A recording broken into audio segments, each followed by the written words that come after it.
Shalom. Shalom. Puji Tuhan, kembali kita sangat bangga dan sangat kita bersuka cita seberapa kita yang ada pada pagi hari ini. Kita akan mendengarkan firman Tuhan sebagai kehidupan kita di dalam kehidupan rohani kita.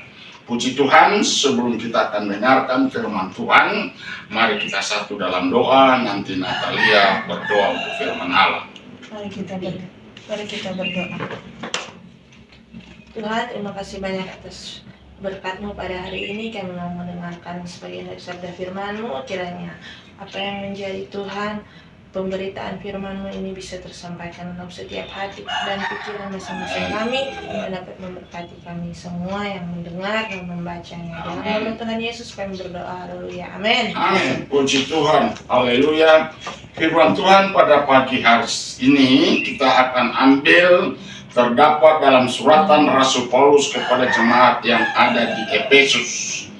Kembali lagi, Efesus pasal yang ke-6 ayat 10 sampai dengan ayat yang ke-20. Kita akan baca bersama-sama.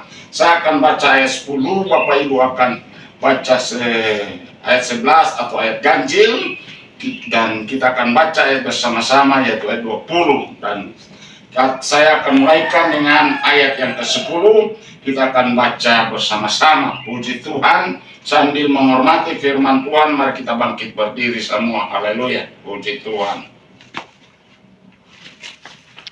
Demikian firman Tuhan.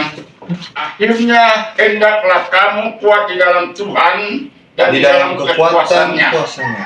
Kenakanlah seluruh perlengkapan senjata Allah, supaya kamu dapat bertahan melawan tipu muslihat iblis. Karena perjuangan kita bukanlah melawan darah dan daging, tetapi melawan pemerintah-pemerintah, melawan penguasa-penguasa, melawan penghulu-penghulu dunia yang gelap ini, melawan roh-roh jahat di udara. Sebab itu ambillah seluruh perlengkapan senjata Allah, supaya kamu dapat mengadakan perlawanan pada hari yang jahat itu dan tetap berdiri sesudah kamu menyelesaikan segala sesuatu. Jadi berdiri tegap, berikat pinggangkan kebenaran, dan berbajukan sirakan keadilan.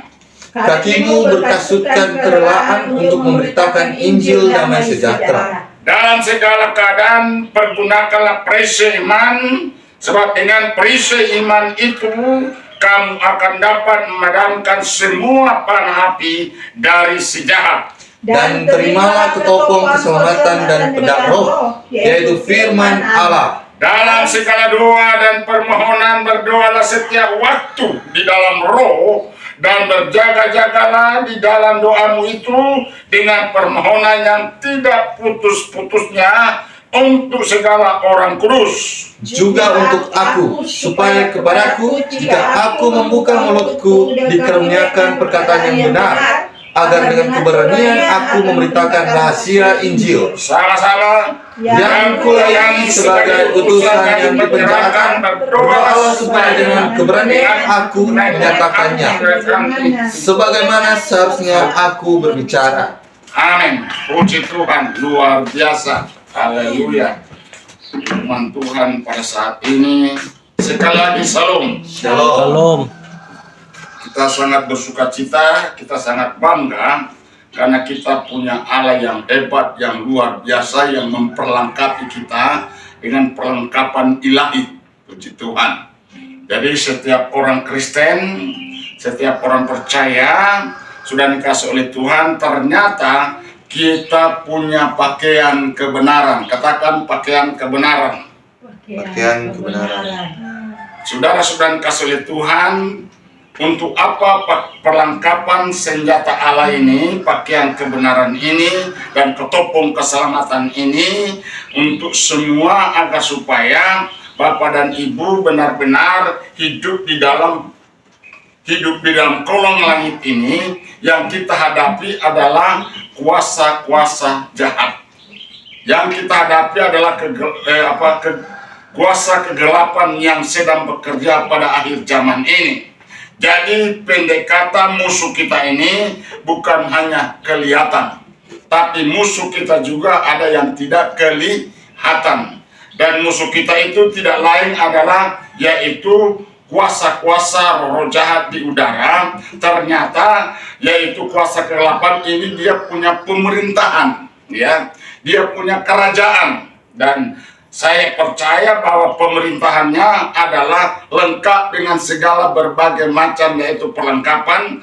Tugasnya untuk apa? Tugasnya untuk yaitu mempengaruhi pikiran hati manusia, perbuatan manusia, tingkah laku manusia, supaya hidup saudara dan saya ini akan jatuh di dalam tangannya. Nah, untuk itu, karena Tuhan tidak mau saudara dan saya yang sudah percaya, kita yang sudah terima Yesus Kristus sebagai Tuhan dan Juru Selamat, jangan sampai kita tidak sadar.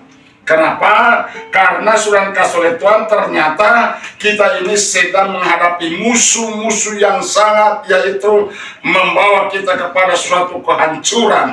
Nah, untuk itu supaya kita tidak mengalami kehancuran, kita tidak mengalami kebinasaan, maka Tuhan berkata, akhirnya hendaklah kamu kuat di dalam Tuhan, di dalam kekuatan kuasanya.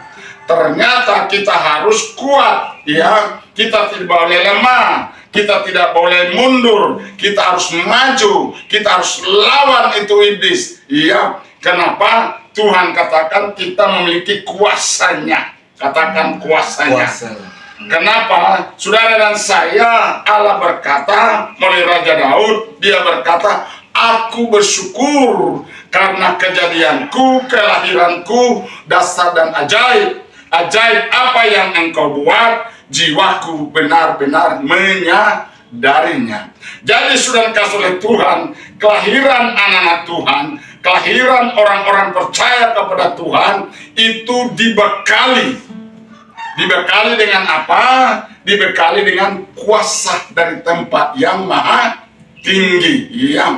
Yaitu dengan juga keajaiban demi keajaiban. Kuasa yang dari tempat maha tinggi itu digunakan untuk apa? Untuk menghadapi musuh-musuh yang tidak kelihatan ini. Saudara dikasih oleh Tuhan, itu sebab dalam Markus pasal yang ke-16 di sana 15, setiap orang percaya itu diberikan tanda supaya mereka itu akan mengusir setan. Jadi itulah tandanya bahwa orang percaya itu mengusir setan. Orang percaya itu menjauhi pekerjaan setan. Bukan orang percaya itu hidup bergaul dengan setan. Jadi saudara kasih oleh Tuhan, setan itu hanya, yaitu saudara kasih oleh Tuhan, hanya mempengaruhi jiwa, roh kita, dan pikiran kita, supaya kita akan mengalami kejatuhan. Nah, untuk itu melawan setan, Tuhan berkatakan, akhirnya hendaklah kamu kuat di dalam Tuhan dan di dalam kuasanya. Sudah, kita harus kuat, kita harus melawan itu. Ayat yang kedua, kenakanlah seluruh perlengkapan senjata Allah, supaya kamu dapat bertahan melawan tipu muslihat iblis. Puji Tuhan. Jadi kita harus mengenakan perlengkapan senjata Allah. Katakan perlengkapan senjata Allah. Perlengkapan senjata Allah. Jadi kita punya baju, ya. Kita punya pakaian, ya.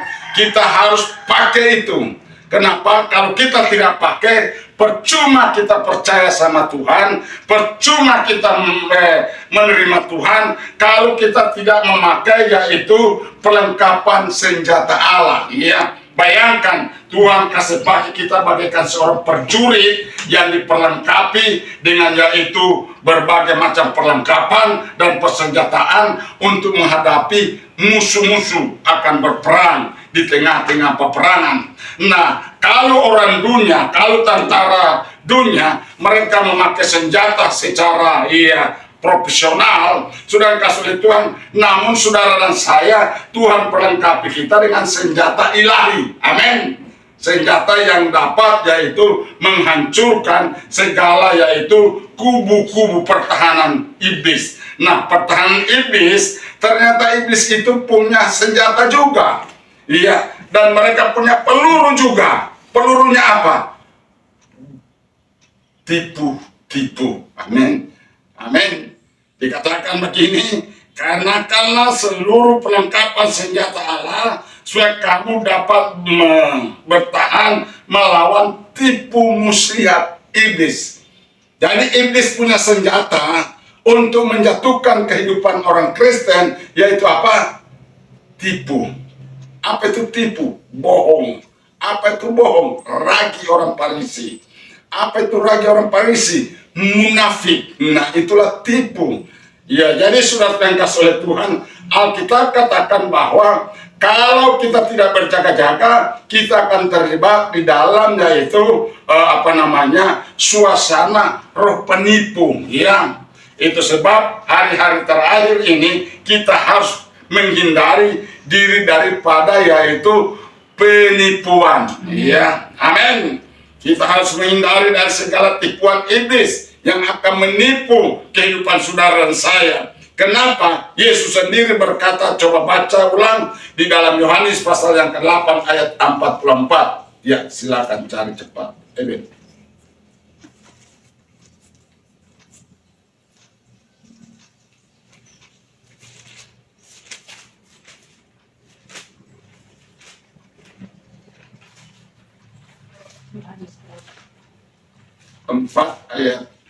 Pasal 8 ayat 44.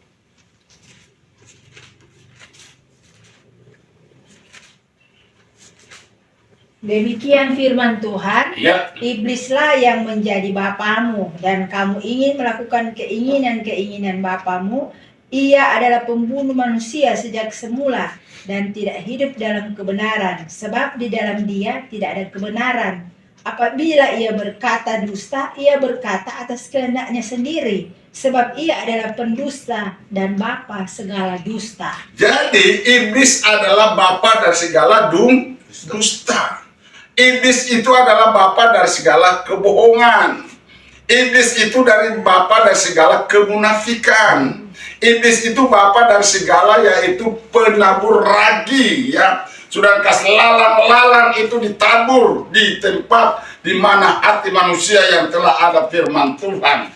Nah, karena itu perjuangan itu sebab sudah dikasih oleh Tuhan. Kita sudah tahu bahwa di kolong langit ini kita menghadapi musuh yang tidak kelihatan maupun musuh yang kelihatan. Nah, untuk itu Alkitab ini sudah memberitahukan kepada kita bahwa bapa dari segala kebohongan, bapa dari segala pendusta, bapa dari segala penipu, yaitu adalah setan iblis yang hidupnya sejak dari awal mula tiada kebenaran. Di dalam kebohongan tidak ada kebenaran. Di dalam dusta tidak ada kebenaran. Mau kita mau pakai akal bagaimana? Sudah dikasih oleh Tuhan, namanya bohong tetap bohong. Iya, tetap namanya dusta tetap dusta. Iya, puji Tuhan. Iblis adalah bapa segala pembohong. Ya, iblis adalah bapa dari segala dusta. Jadi sudah dikasih oleh Tuhan, kita harus betul-betul meyakini bahwa apapun bentuknya penipuan, apapun bentuknya itu putar balik, itu tidak akannya itu kita percaya bahwa itu adalah produk daripada iblis. Nah, itu sebab maka Tuhan berkata, ya di dalam ayat 12, karena itu perjuangan kita bukan melawan darah dan daging, tetapi melawan pemerintah-pemerintah, melawan penguasa-penguasa, melawan penghulu-penghulu dunia yang gelap ini, melawan roh-roh jahat di udara. Jadi ternyata sudah dikasih oleh Tuhan, iblis itu dia adalah penguasa dunia ini. Iblis ini dia menguasai antero dunia ini. Jadi kita tidak heran bahwa segala aspek kehidupan di kolong langit ini, kalau tidak ada kebenaran itu kita tidak heran. Karena memang itu adalah iblis punya pekerjaan. Yesus saja dicobai. Yesus saja sudah diusahakan untuk menyembah dia. Tapi Yesus berkata, hendaklah engkau menyembah Allah. Alkitab berkata, kita harus menyembah Allah. Ada amin? Kita tidak boleh menyembah yaitu iblis, puji Tuhan. Maka kita harus punya kesadaran hari ini bahwa kita sedang menghadapi roh-roh jahat di udara ini. Yaitu musuh-musuh yang tidak kelihatan. Sebab itu, ambillah seluruh perlengkapan senjata Allah supaya kamu dapat mengadakan perlawanan pada hari yang jahat itu dan tetap berdiri sesudah kamu menyelesaikan segala sesuatu.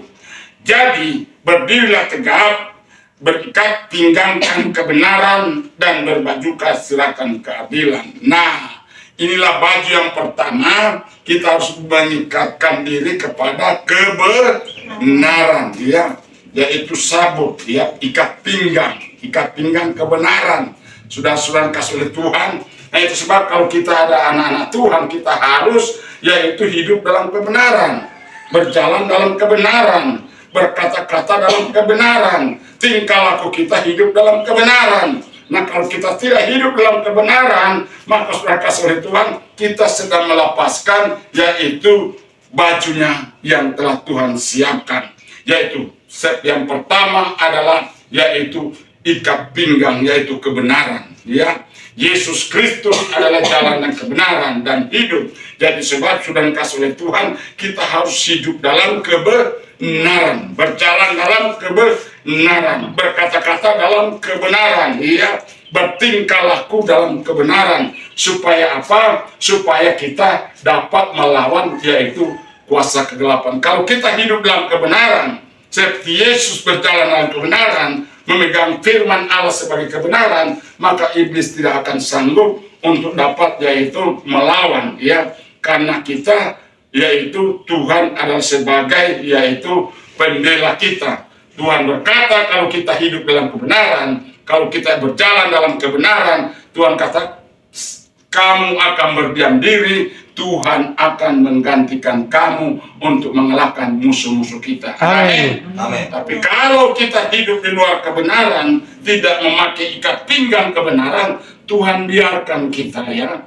Itu sebab saudara, kedua, ya, berbaju sirakan keadilan. Kita pakai baju keadilan, ya. Dimanapun kita harus adil, ya. Apapun yang kita akan perbuat harus kita adil, punya keadilan. Firman Allah katakan, di mana ada keadilan, di sana tidak ada keadilan. Itulah orang dunia. Tapi bagi kita, kita harus penuh dengan keadilan. Kakimu berkasutkan kerelaan untuk memberitakan Injil damai sejahtera.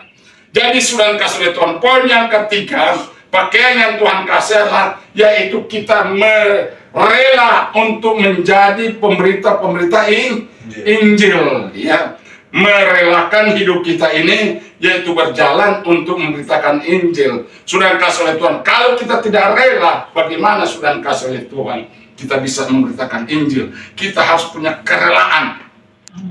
Ya, tidak ada keterpaksaan untuk memberitakan Injil. Karena apa? Injil itu adalah kekuatan Allah. Injil itu yang akan menyelamatkan setiap orang yang percaya. Puji Tuhan. Dan kemudian dikatakan, dalam segala keadaan pergunakanlah perisai iman. Sebab dengan perisai iman itu kamu akan dapat memadamkan semua panah api daripada si jahat. Nah, di sini kita lihat bahwa kita harus punya iman, kita harus punya firman, agar supaya apa? Dapat melawan panah-panah daripada si jahat. Iya, firman itu adalah kekal selama-lamanya. Jadi menghadapi orang dunia, menghadapi kuasa kegelapan, kita harus punya iman. Iya, amin. Kita harus punya firman Allah. Jangan kita hanya yaitu hadapi dengan iman. Iya, puji Tuhan. Makanya sudah kasih oleh Tuhan, orang yang tidak punya iman, hanya punya firman, banyak yang jatuh. Tapi kalau sudah kasih oleh Tuhan, Yesus menghadapi iblis itu dengan iman dan firman Tuhan, ya. Dia beriman kepada firman dan dia juga yaitu menggunakan firman Tuhan, ya. Adam dan Hawa yaitu sebenarnya dia sedang punya iman sungguh-sungguh kepada perkataan Allah. Iman itu adalah percaya kepada perkataan Allah. Maka pasti dia tidak akan jatuh. Dia sempat menggunakan firman. Firman Allah katakan, jangan engkau makan buah pengetahuan yang baik itu, karena kalau engkau makan, engkau akan mati dan engkau akan jatuh. Tapi sudah ketika iblis masuk, yaitu menggoda, yaitu memberikan suatu, yaitu kehormatan atau kemuliaan palsu, iblis katakan, kamu kalau makan buah pengetahuan baik itu dan jahat, kamu akan menjadi serupa seperti Allah. Ya, Inilah iblis punya godaan. Inilah iblis punya cara untuk menipu manusia, untuk menjatuhkan manusia, supaya manusia itu bisa jatuh. Ya, dia putar balikan firman Tuhan itu. Itu sebab mari hari-hari ini, hari-hari terakhir ini, jangan sampai kita terjebak di dalam suatu tafsiran-tafsiran yang akan memutarbalikan fakta kebenaran Allah. Dia sempat menggunakan firman, tapi iblis memutarbalikan firman Allah itu. Kalau engkau makan, engkau menjadi serupa dengan Allah. Saudara kasih oleh Tuhan, maka lambat laun iman yaitu Hawa dan Adam itu runtuh. Kenapa? Dia tidak memegang yaitu iman firman Tuhan itu. Kalau dia tetap percaya kepada Tuhan, dia lebih percaya kepada Tuhan daripada iblis, maka saya pasti kita tidak akan mengalami hidup di dalam dosa. Amin. Tetapi karena dia lebih percaya kepada iblis daripada Tuhan, maka dia mati. Dia tidak lagi hidup bergaul dengan Allah. Dia putus hubungan dengan Bapa di surga. Jadi sebab mari hari ini kita harus lebih percaya kepada firman.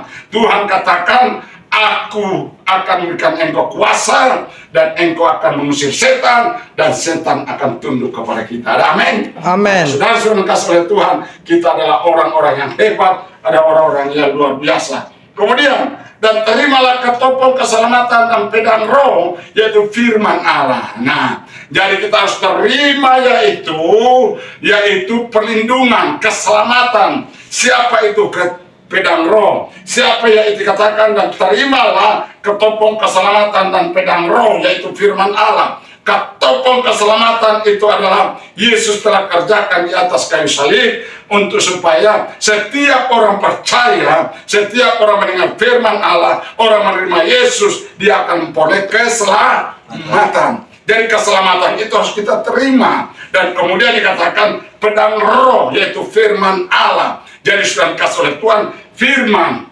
Allah dan Roh Kudus itu adalah satu. Ada amin? Tidak akan terpisahkan. Puji Tuhan. Dalam segala doa dan permohonan, berdoalah setiap waktu di dalam roh dan berjaga-jagalah di dalam doamu itu dengan permohonan yang tak putus-putusnya untuk segala orang kudus. Saudara-saudara kasih oleh Tuhan, kita tidak boleh meremehkan tentang materai daripada Roh Kudus. Kita tidak boleh meremehkan tentang tanda-tanda orang percaya. Tanda-tanda orang percaya itu adalah mereka mengusir setan dan mereka itu akan berkata-kata dalam berbagai bahasa, yaitu bahasa roh. Tadi malam kami sudah bahas tentang hal ini. Kita harus betul-betul lebih percaya kepada firman Allah, kita lebih percaya kepada perkataan Allah daripada perkataan manusia, daripada yaitu tafsiran manusia. Saudara-saudara dikasih oleh Tuhan, dikatakan dalam segala doa dan permohonan, berdoalah setiap waktu di dalam roh dan berjaga-jagalah di dalam doamu itu dengan permohonan yang tak putus-putusnya untuk segala orang kudus. Nah, jadi saudara-saudara kasih oleh Tuhan, orang berkata bahwa ini adalah roh Tuhan dan roh kita itu, roh Tuhan itu kudus, maka hati kita itu juga kudus. Itu juga ada kebenaran. Tapi lebih benar adalah kita berdoa dalam roh kudus. Orang yang berdoa dalam roh kudus, itu dia meneguhkan imannya sendiri. Ada amin? 1 Korintus pasal 14, ayat yang kedua dan keempat, tolong dibaca. Iya.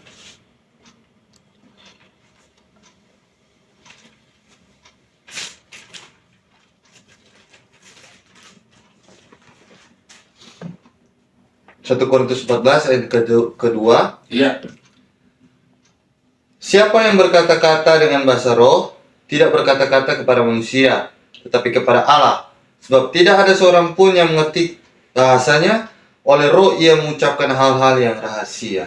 Ayat 4. Siapa yang berkata-kata dengan bahasa roh, ia membangun dirinya sendiri. Tetapi siapa yang bernubuat, ia membangun jemaat. Jadi saudara-saudara yang dikasih oleh Tuhan, tanda orang percaya, tanda orang penuh Roh Kudus, dia berkata-kata dalam bahasa roh, atau dikatakan sekarang karunia lidah. Ya, kalau kita baca dalam Alkitab yang lama, ya terjemahan lama, orang yang berkarunia lidah, jadi orang yang berbahasa roh, dia bukan berkata kepada manusia, tapi dia berkata kepada Allah. dia berkata-kata kepada Allah. Karena manusia siapapun tidak akan mengerti, yaitu bahasa roh atau karunia lidah. Hanya Tuhan yang tahu, hanya Tuhan yang mengerti. Dia berkata-kata bahasa rahasia. Puji Tuhan. Itu sebab dalam Roma pasal 8:26, Tuhan membantu, Tuhan menolong, yaitu melalui kuasa Roh Kudus. Roh Kudus itu adalah penolong, Roh Kudus itu adalah pengingat, Roh Kudus itu adalah pendidik. Jadi betapa indah kita hidup bersama dengan Roh Kudus. Jadi sekali lagi, Roh Kudus itu sudah dikasih oleh Tuhan sebagai mitra kita. Roh Kudus itu sebagai materai dalam hidup kita. Saudara sudah dikasih oleh Tuhan. Kalau kita baca Roma pasal 8, saudara ayat 15, coba baca. Iya, apa yang Tuhan bilang situ. Roma pasal 8 ayat 14 dan 15, 16.